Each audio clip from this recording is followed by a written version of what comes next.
Yo what is up guys, after a long time मैं आज एक वीडियो बनाने जा रहा हूँ और आप सभी को देखे गाइस मुझे फिर से बहुत ज़्यादा अच्छा लग रहा है। मे बी यू आर 20 और more than 20 but still you are my viewers.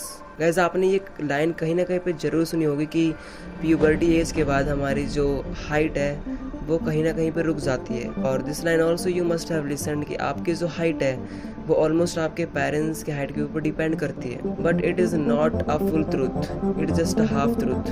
क्योंकि गाइस आप अपने सराउंडिंग में एग्जांपल में देख सकते हो कि कुछ बच्चे ऐसे होते हैं जो अपने पेरेंट्स के हाइट पे बिल्कुल भी नहीं जाते, उनके बिल्कुल completely opposite. Like take example of my small brother. Guys he is taller than me and taller in my family also. तो गाइस आज की वीडियो में हम बात करने वाले हैं हाइट के ऊपर, how to increase the height and how does it work. So please please please आने वाले कुछ 5, 6, 7, 8 मिनट के लिए अपना पूरा फोकस एंड ट्राई टू पे your full attention toward this video. May be guys it is gonna change a little bit height also of your self. सबसे पहले ये समझो कि एक ह्यूमन बॉडी होती है, उसका जो ढांचा होता है वो एक बोन्स के ऊपर डिपेंड करता है। ये चीज़ आपको भी पता होगी। इट मीन्स कि जितने बड़े आपके बोन्स होंगे आपकी हाइट भी उतनी ही ज़्यादा बड़ी होगी। अब देखो ये जो बोन्स होते हैं उनकी हाइट्स को बढ़ाई कैसे जाती है। In between the gap of the two bones there is a growth plates and उनके एंड में ना एक फ्लेक्सिबल कार्टिलेज होता है जो हमारे बोन्स के सेल्स को बनने में बहुत ही ज़्यादा मदद करते हैं। लेकिन ऐसी वो क्या चीज़ है जो इसको चाहिए और ये बहुत ज़्यादा अच्छी मात्रा में प्रोड्यूस होगी। गाइस उसके लिए चाहिए हमें HGH, human growth hormones. So the first question is, and this question always revolves in my mind, how can we boost the HGH। हम अपने ह्यूमन ग्रोथ हार्मोन्स को बूस्ट कैसे कर सकते हैं। So guys I am gonna give you only just 5 factors. The first one is core foundation, the second one is mechanical stress, and the third one is fasting, and the fourth one is deep sleep, and the last sunlight। तो चलिए शुरू करते हैं guys. सबसे पहले हम बात करते हैं कोर फाउंडेशन। लाइक कि मैंने आपको एक सीड दिया और मैंने कहा कि आपको इसको एक प्लांट के रूप में कन्वर्ट करना है। आप क्या करोगे?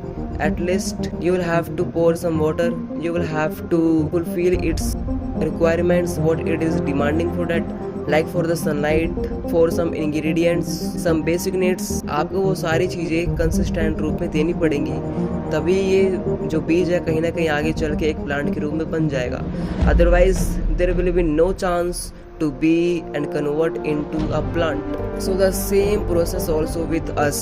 हमारे जो बेसिक नीड्स हैं एटलीस्ट जो हमें रोज कंसिस्टेंट रूप में खानी चाहिए वो चीज़ हमें मिल ही नहीं रही है, या फिर हम उसके बारे में जानते नहीं हैं, या फिर हम उसको ले नहीं रहे हैं। तो as what will happen, the same thing will be also with our body. There will be no improvement, there will be no change in our heights. So देखो आपको ना यहाँ पे हाई रिच प्रोटीन को कंज्यूम करना पड़ेगा, like chicken, fish, eggs.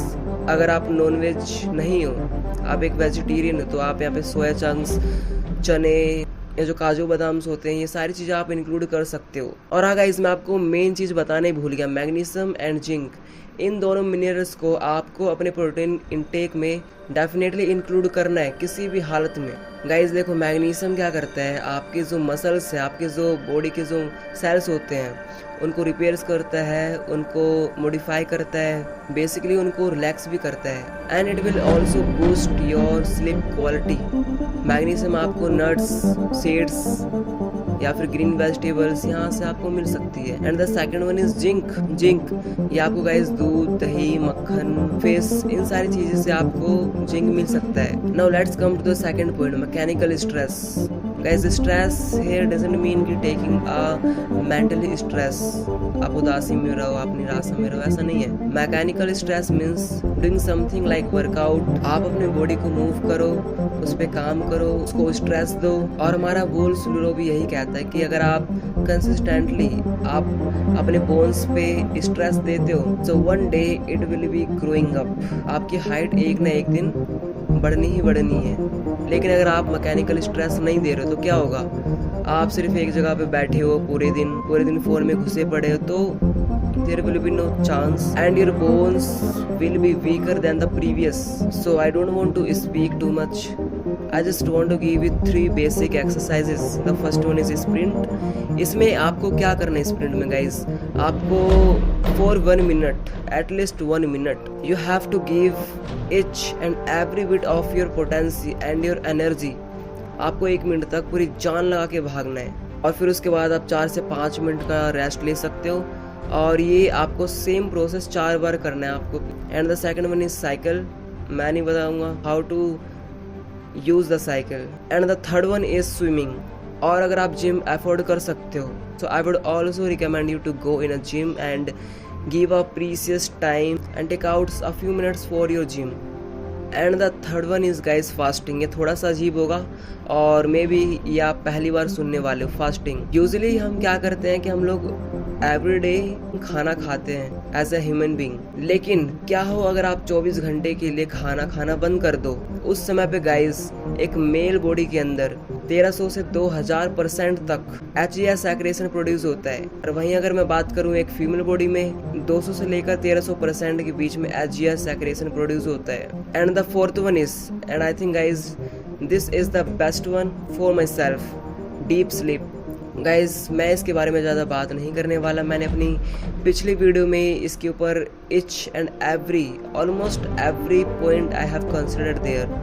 सो मैंने description में लिंक दे दिया, आप चेकआउट कर सकते हो वहाँ से भी. And last but not the list, sunlight. Gas calcium सबसे अच्छा माना जाता है लेकिन कैल्शियम को हमारी बॉडी ना कंज्यूम कर ही नहीं पाती है, ऑब्जर्व कर ही नहीं पाती है. लाइक दूध, दही, इन सब में काफ़ी ज़्यादा कैल्शियम होता है. But our body is not like that कि it will be able to consume and observe 100%. So vitamin D is here to help to observe the calcium inside our body. So guys vitamin D जो है वो हमारे calcium को हमारी body में observe करने के लिए हेल्प करता है.